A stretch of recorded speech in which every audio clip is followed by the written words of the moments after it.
आदाब। मैं फारूक खान, संपादक इकरा पत्रिका। थार न्यूज इकरा पत्रिका के इस चैनल में आपका स्वागत है, आपका इस्तकबाल है। सबसे पहले मेरी आपसे गुजारिश कि आप इस चैनल को लाइक करें, शेयर करें और सब्सक्राइब करें। साथ ही बेल आइकन का बटन दबाएं ताकि हमारी नई वीडियो हैं वो जल्द से जल्द आपके पास पहुंच सकें। अब आज के इस एपिसोड में हम बात करना चाह रहे हैं जयपुर की मुस्लिम स्कूल की। जयपुर की मोती डूंगरी रोड पे 1938 में मुस्लिम स्कूल शुरू हुआ। उससे पहले ये दूसरी जगह 1926 में शुरू हुआ था, यानी करीब 80-85 साल पहले जो स्कूल शुरू हुआ, वहाँ आज 28 मार्च को एक इंग्लिश मीडियम स्कूल है प्राइमरी लेवल की, उसका उद्घाटन हुआ एलकॉम ग्लोबल स्कूल के नाम से। इस स्कूल के उद्घाटन में शिक्षा मंत्री बीडी कल्ला मुख्य अतिथि थे, जिन्होंने फीता काटकर स्कूल का उद्घाटन किया। कार्यक्रम की अध्यक्षता पूर्व मंत्री दुर्रू मियां ने की। जो इजलास था, उस इजलास को खिताब करने वालों में जो सबसे पहले जो स्कूल के सेक्रेटरी हैं शब्बीर खान, उन्होंने पूरी प्रोग्रेस रिपोर्ट रखी। और इसके अलावा जो मिल्ली काउंसिल के जनरल सेक्रेटरी हैं एडवोकेट अब्दुल कयूम अख्तर, उन्होंने इजलास को संबोधित किया। पार्षद उमर दराज, पार्षद राबिया गुडेज और साथ में आदर्श नगर के जो विधायक हैं, माइनॉरिटी कमीशन के चेयरमैन रफीक खान, हज कमेटी के चेयरमैन और विधायक किशन पॉल अमीन कागजी ने भी इजलास को संबोधित किया।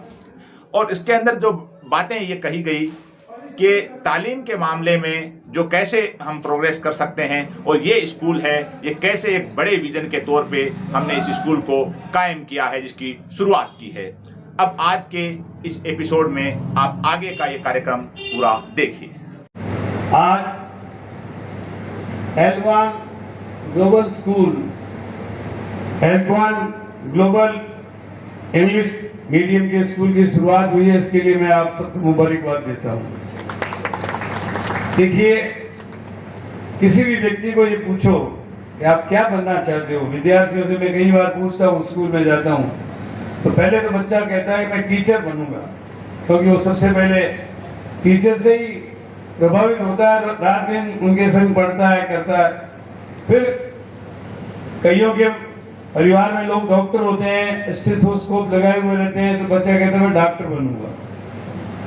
कुछ बच्चे कहते हैं मैं इंजीनियर बनूंगा, कुछ बच्चे कहते हैं कि मैं बड़ा होकर के एसपी बनूंगा, कलेक्टर बनूंगा, मिलिट्री में जाके मेजर बनूंगा, कर्नल बनूंगा। और कई बच्चे जो स्पोर्ट्स से संबंधित होते हैं वो कहते हैं हम तो क्रिकेटियर है, अजरुद्दीन बनेंगे, विराट कोहली बनेंगे। हर व्यक्ति कुछ न कुछ बनना चाहता है, और बनने का माध्यम केवल मात्र तालीम है। बिना तालीम के आदमी कुछ भी नहीं बन सकता। इसलिए तालीम ही हमारे बनने का माध्यम है।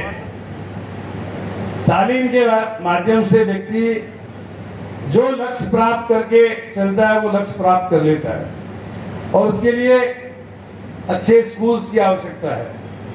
आज पूरी दुनिया में एक ग्लोबल हेल्दी कंपटीशन हो रहा है, और उसमें इंग्लिश मीडियम जो है उसको लोग तवज्जो दे रहे हैं। इसलिए हम सब अपनी जो भाषा है, चाहे वो उर्दू है अथवा हिंदी है अथवा राजस्थानी है, उसको तो पढ़ाएं ही पढ़ाएं, लेकिन ग्लोबल जो मीडिया है, मीडियम ऑफ इंस्ट्रक्शन, उसको भी निश्चित रूप से ध्यान रखें, ताकि हम वर्ल्ड के तमाम लोगों से कंपटीशन करते हुए आगे बढ़ सकें।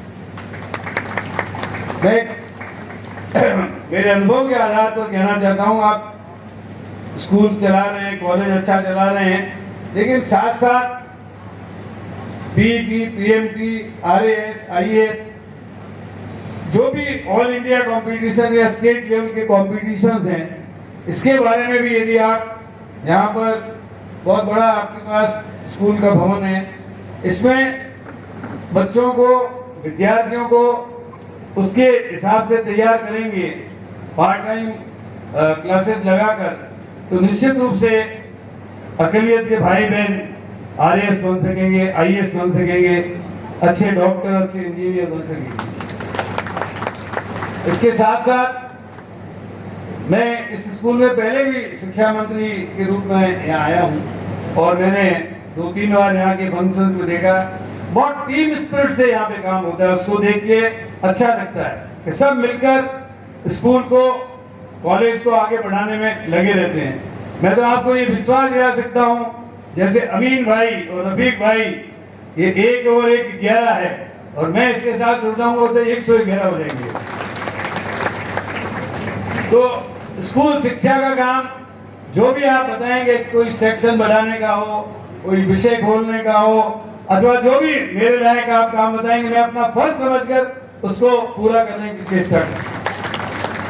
अपनी बहुत शॉर्ट में बात रखते हुए सब में पहले तो मैं अपनी तरफ से जहां मंत्री जी का बहुत शुक्रिया अदा करना चाहता हूं कि आपने वक्त निकाल के और हौसला अफजाई के लिए यहाँ आप हमारे यहाँ मौजूद हैं, हमारे बीच में मौजूद हैं।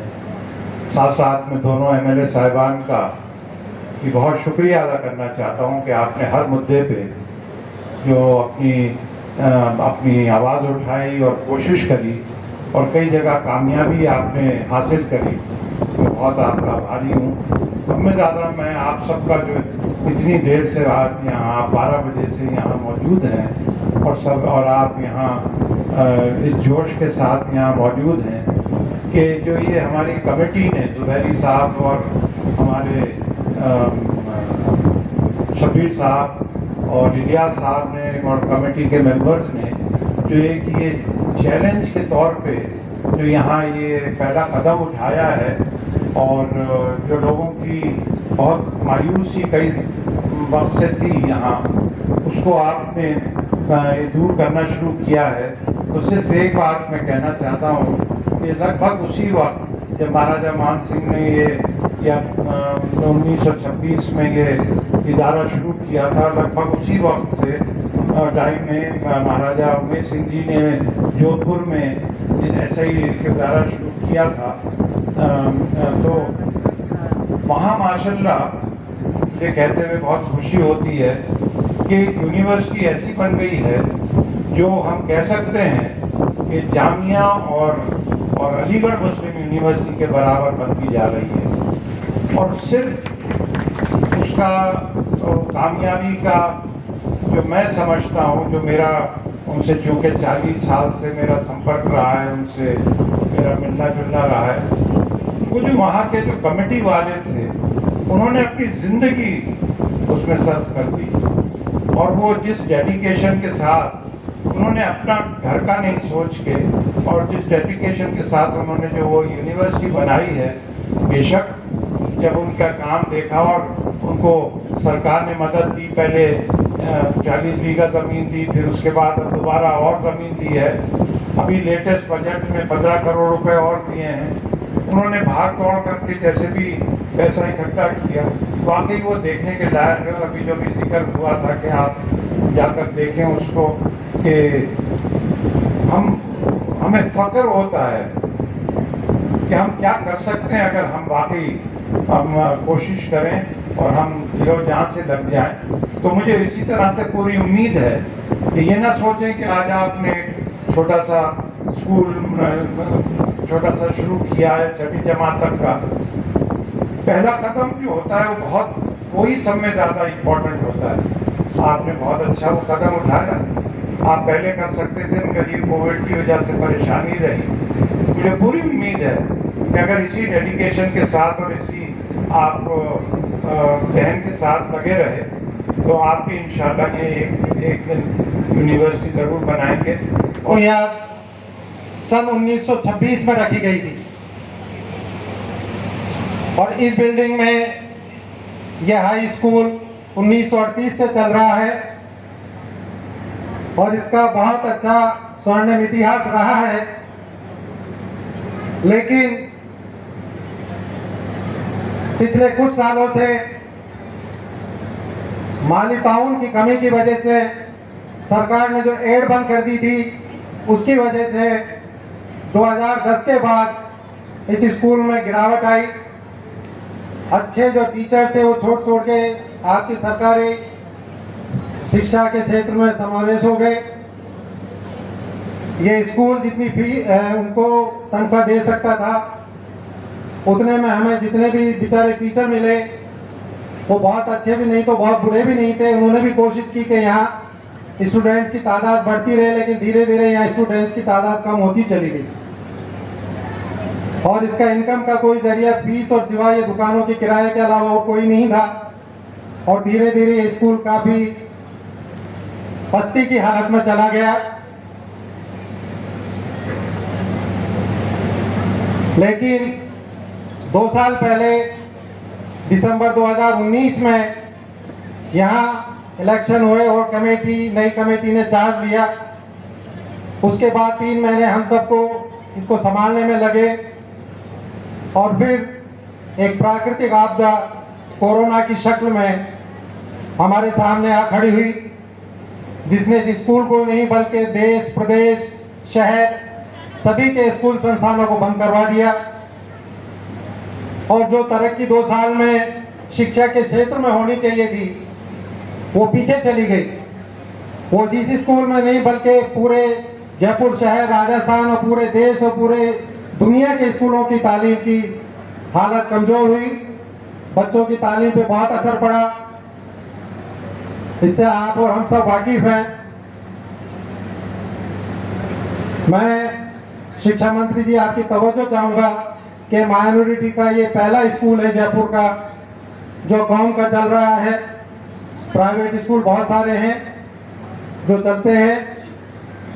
हम सरकार से और आपसे मदद की गुहार लगाएंगे। मैं उम्मीद करता हूं जब भी कोई जरूरत होगी तो सरकार हमें मायूस नहीं करेगी।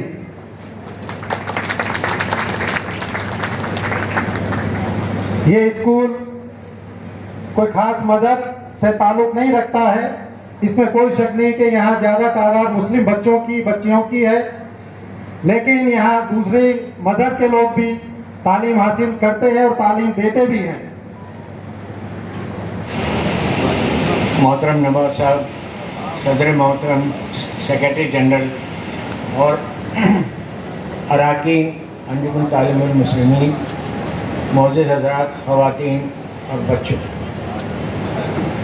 अजीब सी बात है, 75 साल की आज़ादी में हम लोग जी रहे हैं और आज भी हमें तालीम की अहमियत और ज़रूरत की बात करनी पड़ती है। ज़रा अंदाज़ा कीजिए इस कौम की हालत क्या हो कि हम लोगों को आज इस बात की ज़रूरत पेश आ रही है कि असली तालीम के बारे में गौर करें और उसकी ज़रूरत को बताएं, समझाएं, लोगों को तरगीब दें, लोगों को आमादा करें कि अब तालीम की तरफ रुजू करें। जबकि 4 नस्लें गुजर चुकी हमारी। हमारा आज भी पसमानदगी का ये आलम है कि जब भी कोई लीडर या कोई बाइख्तियार आदमी खड़े होते हैं तो पहला जुमला करते हैं कि हमारी कौम आज भी पसमानदा है, और वो सिलसिला शुरू होता है तालीम से। ज़रा गौर करें कि हमारे लिए ज़िल्लत आमेज़ जो एक तौर तरीक़ा है वो आज भी हम अपने आप में महसूस करते हैं। अपने स्कूल को बुलंदियों पे पहुंचाने की जिम्मेदारी आप और हम सब की है। मेहरबानी करके इस स्कूल को बुलंदियों पर पहुंचा दिए। दोस्तों, एक बात याद रखिए, सिर्फ और सिर्फ वही कौम दुनिया में तरक्की करती है या बुलंदियां पाती है जो इल्म हासिल करती है। तो दीन की रोशनी में दुनियाई तालीम की तरफ अपने बच्चों को लेकर के आ जाइए। यकीन मानिए थोड़ा वक्त ज़रूर लगेगा, लेकिन हम लोग बुलंदियों पर ज़रूर पहुंचाएंगे। मैं आपसे सिर्फ एक रिक्वेस्ट करूंगा कि स्कूल में, एयरफोन ग्लोबल स्कूल में अपने बच्चों का ज़्यादा से ज़्यादा एडमिशन कराएं और इसको कामयाबी की बुलंदियों पर आप आज़ाद के ताउन के बगैर ये स्कूल पर नहीं आ सकता। तो बस आप लोग अपने बच्चों का ज़्यादा से ज़्यादा एडमिशन कराएं। बहुत बहुत शुक्रिया। तो जो जिनके बच्चे स्कूल में पढ़ रहे हैं उनको मालूम है कि कम से कम 60,000 रुपए से लेकर के 1.5 लाख रुपए सालाना खर्च आता है बच्चों को पढ़ाने का इंग्लिश मीडियम स्कूल में, कम से कम। तो हमें अपनी कौम पर भरोसा करना पड़ेगा, अपने स्कूल पर भरोसा करना पड़ेगा। देने वाले तूने कमी न की, तब किसको क्या मिला ये मुकद्दर की बात है, मगर हमें कोशिश करनी पड़ेगी। हमारी कमेटी पे भरोसा करना पड़ेगा, हमारे जिस कौम के स्कूल पे भरोसा करना पड़ेगा और हमारे बच्चों को ज्यादा से ज्यादा एडमिशन इस स्कूल के अंदर हम दिलाएंगे। जब भी हमारे स्कूल की कामयाबी होगी, जब भी हम आगे बढ़ सकेंगे। एक शेर के साथ मैं अपनी बात खत्म करना चाहूंगा। हम वो नहीं जो साहिल की तमन्ना रखते हैं, हम वो नहीं जो साहिल की तमन्ना रखते हैं, हमें तो इल्म की मोहब्बत में डूब जाना है और लाख आए तूफान मगर इल्म की कश्ती को पार लगाना है। खुदा हाफिज़। हमारी कौम अभी एजुकेशन में काफी पीछे है और जिस तरह का हम लोगों का एटीट्यूड है मॉडर्न एजुकेशन को लेकर, मुझे लगता है अगर ये एटीट्यूड चेंज नहीं किया तो अगले 100 साल भी हम ये बात ही करते रहेंगे। एल्कॉन स्कूल के नाम को लेकर कुछ कंफ्यूजन चल रहा था, कुछ तो हमारे एंकर जो है उन्होंने क्लियर किया। मैं भी थोड़ा सा और ब्रीफ कर देता हूं क्योंकि मुझे सुनने में आया कि इस नाम को लेकर काफी ऑब्जेक्शन हो रहा है या लोगों को लग रहा है कि ये बड़ा अजीब नाम है। तो बेसिकली क्या होता है कि कोई भी लैंग्वेज होती है वो ग्रेजुअली प्रोग्रेस करती है। कोई भी भाषा लैंग्वेज कंप्लीट नहीं होती है, टाइम के साथ साथ उसमें नए वर्ड्स जुड़ते हैं। तो जिन लोगों ने इस वर्ड को डिक्शनरी में ढूंढा और उनको नहीं मिला तो उनको लगा कि ये तो कोई वर्ड ही नहीं होता है, इसका कोई मतलब ही नहीं होता है, तो उनको खास तौर पे मैं बताना चाहता हूँ कि नए वर्ड्स हम लोग कॉइन करते हैं, इंट्रोड्यूस करते हैं और उनके मतलब हम ही लोग डिसाइड करते हैं, लेकिन उसका कुछ ना कुछ रेफरेंस हम उससे सिमिलर वर्ड से लेते हैं। एल्कॉन जो है वो अलकून, जो एक अरेबिक वर्ड होता है जिसका मतलब होता है कायनात यानी यूनिवर्स एंड बियॉन्ड।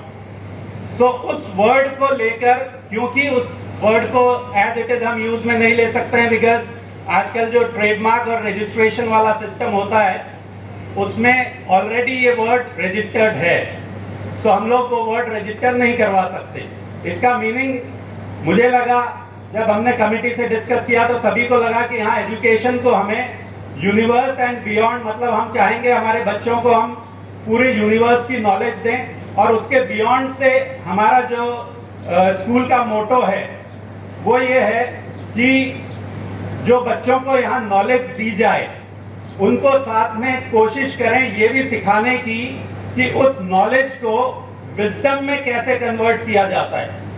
सिर्फ ज्ञान हासिल करने से, सिर्फ नॉलेज या इल्म हासिल करने से काम नहीं चलेगा, उसका practical implication in terms of wisdom, समझदारी से कैसे हो, वो बहुत इंपॉर्टेंट है। तो उस मोटो को, उस विजन को ध्यान में रखते हुए हमने ये वर्ड कॉइन किया कि उसका मतलब भी सिमिलर रहा। सो मतलब इसका वही है, यूनिवर्स एंड बियॉन्ड, और ये हमारा स्कूल के मोटो से बिल्कुल जेल करता है, जो है नॉलेज एंड विजडम। दूसरी बात जो यहाँ पर मुझे लगता है कि ये जो कमेटी काम कर रही है, मैं तो यहाँ थोड़ा बहुत जो मेरा एजुकेशन को लेकर इंटरेस्ट है उसकी वजह से मैं यहाँ जुड़ा हुआ हूँ और मैं कोशिश कर रहा हूँ जो भी इनपुट्स दे सकता हूँ वो देता हूँ। यहाँ कमेटी को मैं देख रहा हूँ पिछले 2 साल से लगातार कि इनका जो विजन है, इनकी जो सोच है वो बहुत ही प्रोग्रेसिव है, लेकिन हमारी जो कम्युनिटी है उसमें यूनिटी की कमी है और वही रीजन है कि हमारी कम्युनिटी प्रोग्रेस नहीं कर पा रही है in terms of modern education. Reason और फेथ ये 2 अलग अलग चीजें हैं। रीजन को हम साइंटिफिक टर्म्स में समझ सकते हैं, जो भी चीजों को साइंटिफिकली प्रूव किया जा सकता है या समझाया जा सकता है वो सबके लिए कॉमन होता है, और जहां रीजन खत्म हो जाता है वहां फेथ स्टार्ट होता है। ये हमें समझना पड़ेगा कि हमारी जो स्कूल्स हैं, जो भी एजुकेशनल इंस्टीट्यूशंस हैं, जहां हम चाहते हैं कि हर कौम के बच्चे एक साथ पढ़ें, वो हमें रीजन के बेसिस पे चलाने होंगे। उनको हम फेथ के बेसिस पे चलाएंगे तो जिस तरह की हम ब्रांडिंग चाहते हैं या जिस तरह का एक ग्लोबल विजन हमारे बच्चों में लाना चाहते हैं उसमें कहीं ना कहीं दिक्कत आएगी। तो कमेटी को ये दिक्कतें मैं देख रहा हूं क्योंकि कुछ मेंबर्स जो इत्तेफाक नहीं रखते हैं वो उन रीजंस पे बहस करें, आकर बात करें, वहां तक तो समझ आता है, बट बिना समझे उसको खारिज करने की बातें करें, वो एक एटीट्यूड थोड़ा सा मुझे लगता है हम सबको चेंज करना होगा, तभी हम प्रोग्रेस कर पाएंगे। अदरवाइज हम जो बात कर रहे हैं कि इतने सालों से हमारी कौम पिछड़ी हुई है, 14% पॉपुलेशन होने के बाद भी 2-2.5% अच्छी सरकारी नौकरियों में लोग हैं, इवन किसी भी प्रोफेशन में आप देखें चाहे लॉयर हो, डॉक्टर्स हो, इंजीनियर्स हो, कहीं भी 3% भी टच नहीं कर रहे हैं हम लोग। 100 साल जिंदगी के इस स्कूल के इतिहास में पहली बार कोई चीज होने जा रही है और हुई है। पहला नींव हमने पहली सीढ़ी रखी है। इसके लिए आप ही लोगों का ताउन है, आप लोगों का हम शुक्रिया अदा करते हैं।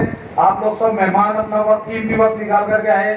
सारे आप जो 2 घंटे 3 घंटे से यहाँ बैठे हैं, 11:30-12 बजे से बैठे हैं, सबसे पहले मैं आपके साथ में बहुत आपका शुक्रिया अदा करता हूँ।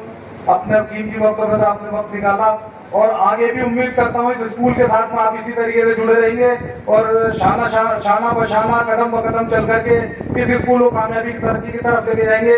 बाहर हमने आने वाले कल का एक स्कूल का एक मेमो पोस्टर लगाया है, उस पोस्टर को आप देखें और आने वाले के लिए दुआ करें। आपसे दुआ की दरखास्त है, क्योंकि कहते हैं एक 4 लाइन किसी ने लिखा है, नियत से बनती है दीन और दुनिया, दुआ से बनती है बुलंद हस्ती, खुदा के जिक्र सब फना है, ईमान से गिरती है इंसान की कश्ती। हमारी कमेटी का नियत साफ है और मंजिल आसान अल्लाह करने वाला है। बस दुआओं की दरखास्त के साथ आप लोगों का बहुत बहुत शुक्रिया। पीछे बिल्डिंग दिखाने के लिए आपको तवज्जो चाहूंगा। अस्सलाम वालेकुम।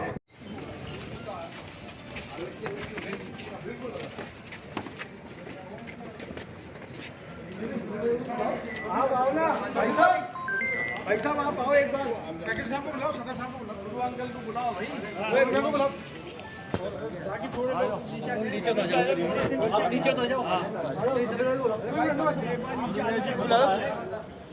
आ जाओ आ गया।